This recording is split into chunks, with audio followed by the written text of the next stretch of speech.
आज हमने 4-5 जो बड़े कदम भारत उठा सकता है, जनरल सिवाच, जनरल कुलकर्णी, संदीप और सर आप, मतलब हमने वो कुछ पॉइंटर्स बनाए हैं क्या कर सकता है भारत।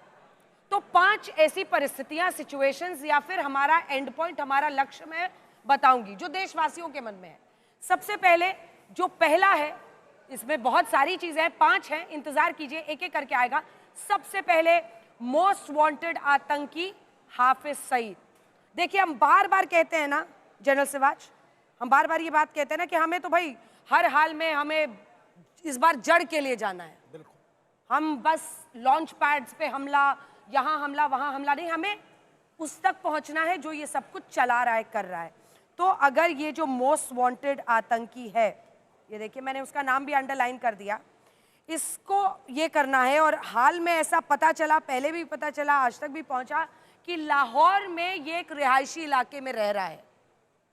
ऐसे में हम क्या कर सकते हैं और क्या ये डूएबल है, यानी क्या ये करने लायक है।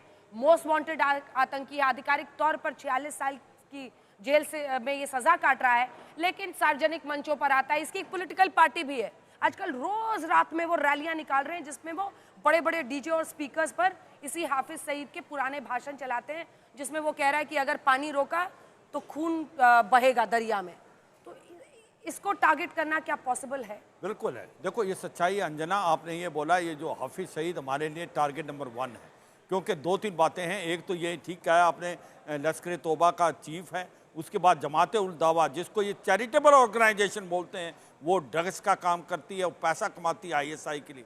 फिर इसने 2 जो हैं पॉलिटिकल पार्टी भी ज्वाइन की है, मिल्ली मुस्लिम लीग और अल्लाह अकबर तारीख। इसने इलेक्शन भी लड़े हैं, मगर ये सच्चाई है कि अवाम पाकिस्तान का अच्छा था, इसको कोई सीट नहीं मिली। अब ये जो आपको पता है तो है कहाँ, इसका कोई शक नहीं। भारत को इसका 6 फिगर ग्रेड रेफरेंस भी मालूम है कि ये लाहौर के अंदर पाकिस्तान की आर्मी ने इसको कहाँ छुपाया हुआ है। जब आप उनको लगता है कि अब कुछ ना कुछ होने वाला है, इसकी जो जगह है बार बार बदली जा रही है। इसको 4 टियर की डिफेंस दे रखी है, इसके अंदर रेंजर भी लगे हुए हैं, पुराने SSG कमांडो भी हैं, इसकी पर्सनल सिक्योरिटी भी है और पुलिस भी है। तो ये समझना है कि ये टारगेट हमारे लिए बहुत इंपॉर्टेंट है, मगर इसकी प्रोटेक्शन भी है। देखो एक कहीं ना कहीं हमने पहले बोला था, hire a terrorist to kill a terrorist, ये भी हुआ है। 25-26 जो आतंकवादी मारे गए हैं, कैसे मारे गए हैं ये हम नहीं कह सकते, मगर मारे। अब मैं यही कहूंगा, इसको कैसे टारगेट कर सकते हो। देखो 4-5 चीजें हैं। एक तो ये है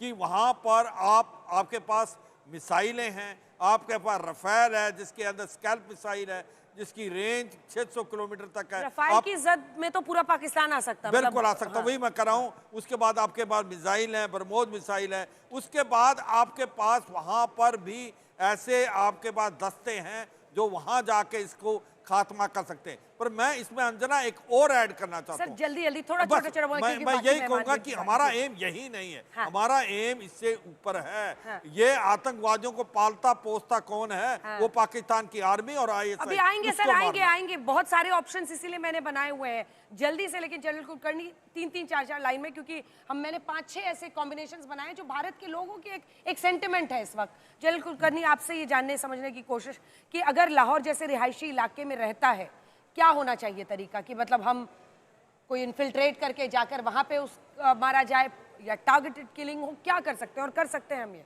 अंजना जी बहुत बहुत धन्यवाद। हम लोग काफ़ी कुछ कर सकते हैं।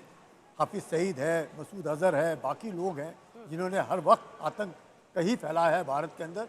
इनको ठोकना निहायत ज़रूरी है, चाहे वो रियासी इलाके में रहते हो या कैसे भी रहते हो, या इंडिविजुअल टारगेटिंग से करना हो या उस इलाके को बम्बार्ड करके बर्बाद करना हो।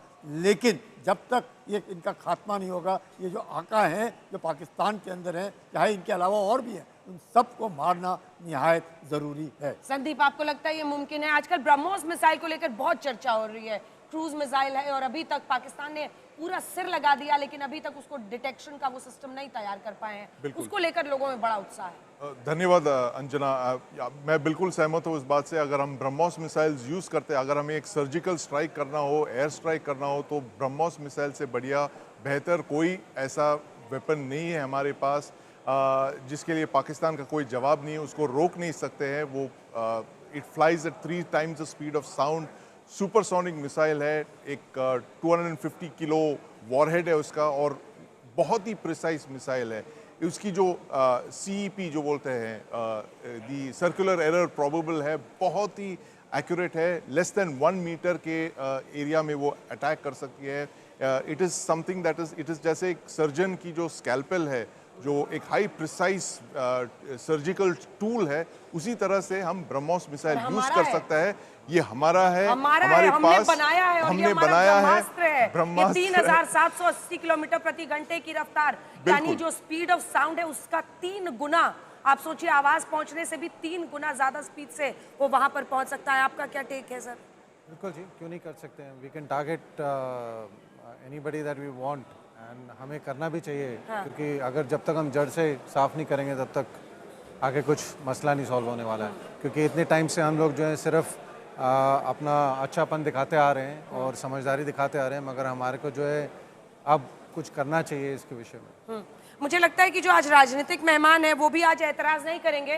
थोड़ा सा आप लोग इंतजार कर लीजिए, क्योंकि आज देखिए पूरे देश में जो अगला हमने बनाया है कि अब की बार अगर भारत को स्ट्राइक करना है, आप अजय आलोक जी और अभय दुबे जी थोड़ा सा इंतजार कर लीजिए सर। आज जल्दी जल्दी ये पांचों बता के फिर मैं आप दोनों से ही प्रतिक्रिया लूंगी कि क्या कुछ भारत कर सकता है। तो जो अगला ऑप्शन हमारे पास है, अब वो हम दिखाना चाहते हैं कि अगर प्रचंड प्रहार करना है, मुझे लगता है कि ये वाला जो टारगेट नोट सेट होता हुआ दिख रहा है सर, ये वाला जो चेहरा इधर दिख रहा है, मतलब धार्मिक भावनाओं को भड़काना, सेना के खतरा का। भाई आप कह रहे थे कि ये हाफिज सईद हार गया, कोई हाफिज सईद हारे या जीते ये तो यही साफ तय करते हैं ना ये आर्मी वाले। जब उसको पहले से काम में लगा रखा है, जब उसका काम ही आतंकी ट्रेन करना, उसको नेता बना देंगे तो फिर कैसे चलेगा? तो असल आदमी तो जिसके हाथ में मतलब सारी डोर है वो तो ये आदमी है। लेकिन अगर ये हम करते हैं तो हम रावलपिंडी पहुंचते हैं। क्या ये मुमकिन है संदीप? मुमकिन है अंजना, लेकिन हमें ये पहला फैसला करना होगा कि उसकी रिटेलिएशन होगी ज़रूर, क्योंकि हम पाकिस्तान आर्मी को टारगेट कर रहे हैं, डायरेक्टली टारगेट कर रहे हैं। ये हमने 1971 के बाद नहीं किया है। 1999 में हमने लिमिटेड वॉर किया उनके साथ कारगिल में, लेकिन हमने फिर भी डायरेक्टली उनको टारगेट नहीं किया। अगर हम ये फैसला लेते हैं कि इस वक्त हमें पाकिस्तान आर्मी को टारगेट करना है, तो we have to be prepared for the consequences. And I am sure जो प्लानर्स है उन्होंने सारा कुछ वॉर गेम किया है, क्योंकि इस बार जैसे आपने बहुत सही कहा, ये सारे जो हैं हाफिज सईद, ओमार सईद, ये सारे Hafiz Saeed and all these terrorist organization बिल्कुल कठपुतली हैं, जिनकी जो स्ट्रिंग्स है, बीन यही बजाता है, बीन यही बजाता है। ये जो आदमी आसिम मुनीर नाम का, मेन कंट्रोलर है। क्या क्या कहते हैं इसको? मौलाना मुनीर, गिरोहों का हाफिज मुनीर। देखो ये धर्म के नाम पर भड़काने वाला, हिंदुओं के खिलाफ बोलता है और फिर ये हमला होता है जिसमें जिहादी मुनीर।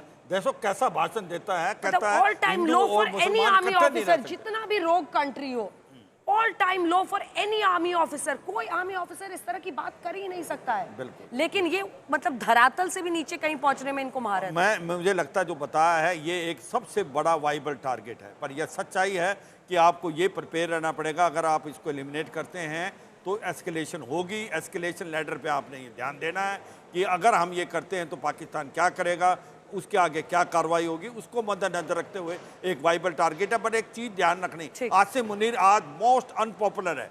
उनके जो कोर कमांडर की मीटिंग हुई 4-5 दिन पहले, कोर कमांडरों ने बताया कि आपने ये आतंकवादी घटनाएं कराई क्यों, ये पूरे देश को आपने एक प्रकार लड़ाई के अंदर झोंक दिया है। लीडरशिप कमज़ोर है वहाँ पर, उनके पास 4 दिन से ज़्यादा अम्यूनिशन नहीं है, डीजल इतना भी नहीं है कि वो 50 किलोमीटर उनके एक टैंक चल पड़े। हमारी जो नेवी है उसने ब्लॉकेड कर दिया। हाँ। तो वाकई बड़ी। सर जल्दी से आपका कमेंट इस पर। बिल्कुल जी, हम लोग जो है इसका अर्थ होगा कि हम नेक्स्ट लेवल जा रहे हैं। बिल्कुल, ये इससे बड़ा एस्केलेशन नहीं हो सकता है। बिल्कुल। सो अगर हम वहाँ वैसे भी यही राज तो इन्हीं का चलता है। बिल्कुल अंजना जी, सो अगर हम ये विषय कर लेते हैं कि हमने इन्हें टारगेट करना है, तो देन एस्केलेशन होने के चांसेस जो है बिल्कुल हैं। हाँ। और हमें उसके लिए प्रिपेयर्ड होना पड़ेगा। हाँ। बट क्या तरीके से हम कर सकते हैं? मतलब मुझे पता है कि जो हम करने वाले हैं यहाँ स्टूडियो में बैठ के तो कोई बताएगा ना हमें बताना चाहिए, we have to be very careful. लेकिन so we will use all first that we have. हमारा जो डॉक्ट्रिन है that is of no first use and everything else is available to us. क्या तो हम चीज को इस्तेमाल देखिए, फौजी जो होते हैं ना वो 1-2 लाइन में सब कुछ बोल देते हैं और मुस्कुरा के धीरे से बोल देते हैं। नो फर्स्ट यूज की बात उन्होंने कह दी, लेकिन फिर बाकी तो सब कुछ हमारे पास है। तो आप भी समझिए। अगला जल्दी से दिखाते हैं अपने दर्शकों को कि अगला तरीका क्या हो सकता है, भारत क्या कर सकता है, जो अगला कदम हम उठा सकते हैं। हम आपको दिखाते हैं कि अगला कदम हम क्या उठा सकते हैं। ये देखिए, चलिए। 42 आतंकी लॉन्च पैड्स। देखिए, इससे पहले भी हमने सर्जिकल स्ट्राइक्स की है पीओके को लेकर। अगर हम सिर्फ पीओके तक जाना चाहते हैं तो वो भी हमारा फैसला हो सकता है। अब हम आपको ये जो 42 आतंकी लॉन्च पैड्स है, मैंने अंडरलाइन कर दिया, जो सक्रिय हैं। लेकिन इसमें सबसे बड़ा मेरा सवाल आपके साथ इस बार मैं शुरू करना चाहती हूँ। वो कह रहे इतने दिन से कि आतंकी वहां बैठे होंगे, वो तो आर्मी उनको ले जाके पहले ही सेफ जगहों पर बिठा चुकी होगी। बिल्कुल नहीं। फिर क्या इसको टारगेट करना ठीक रहेगा? मुझे लगता नहीं कोई फ़ायदा होगा इससे ज़्यादा, क्योंकि अभी जो है ऑलरेडी वहाँ पे कोई आपको मिलने नहीं वाला है। हमारे टारगेट जो है कुछ और होने चाहिए। मैक्सिमम हम जो है, अगर वो इस्टेब्लिशमेंट वहाँ पे खड़ी हुई है, कोई इमारत वगैरह, तो उसको आप तोड़ पाएंगे, बट उससे ज़्यादा कुछ नहीं होगा। तो फिर तो कोलैटरल डैमेज हो गया। क्या हुआ सिवात साहब, अगर हम पीओके में थोड़ी तबाही मचा भी देते हैं, जरा पीओके में अंडरलाइन कर रही हूं, पीओके में क्या फायदा 42 हैं, ये 10 हैं नॉर्थ ऑफ पीर पंजाल और 32 हैं साउथ ऑफ पीर पंजाल, क्योंकि इनको वार्निंग पीरियड काफ़ी मिल चुका है। अभी मुझे नहीं लगता उसके अंदर कोई आतंकवादी होगा। यही नहीं, ये जो 2 हेडक्वार्टर हैं जो कि जैसे मोहम्मद और लश्कर तोबा के मुदीर का और जो बावलपुर में बोल रहे हैं, उसमें भी मुझे लगता है खाली होंगे। अभी उनको पता है ये बहुत वाइबल टारगेट है, तो ये हमें सोच समझ के करना है। बिल्कुल, मुझे भी ऐसे लगता है अंजना, ये जो सारे जो लॉन्च पैड्स है, हमें लगता है कि ये पूरा मतलब एक बिल्डिंग है, ऑल ऑफ दीज इंस्टॉलेशंस है, लेकिन ये सारे जो है टेम्पररी स्ट्रक्चर्स हैं। They are kept there, they launch the terrorist and then they निकल जाते हैं। It's virtually like a caravan kind of thing. और ये राउंड द ईयर इनहैबिटेड नहीं होते हैं। एज एंड व्हेन उनको लॉन्च करना होता है, they bring terrorist over there. And I am completely agreeing with our panelist कि मुझे लगता है वो सारे जो कैंप्स है वो खाली कर दिए गए हैं, क्योंकि वो इंडिया को टारगेट नहीं देना चाहते। They do not want to provide us with कुछ फायदा होगा इससे, कुछ फायदा होगा। ये पीओके तक अगर पहुंचे ये 42 आतंकी लॉन्च पैड से निगरानी में रहेंगे। खाली हैं तो टारगेट नहीं किया जाएगा। अगर खाली नहीं है और किसी एक में कोई बैठा है और उसको आप नॉकआउट कर सकते हैं, तो आप समझ सकते हैं आप क्या मैसेजिंग दे रहे हैं कि हमें मालूम है आपकी हर चाल और कहाँ पे आप जा रहे हैं। तो जनरली स्पीकिंग ये 42 खाली होने चाहिए। यदि नहीं है और हम सब 42 पे निगरानी रखते हैं, तो ज़रूर जिस कैंप में देखा जाता है उसको ठोक देना चाहिए।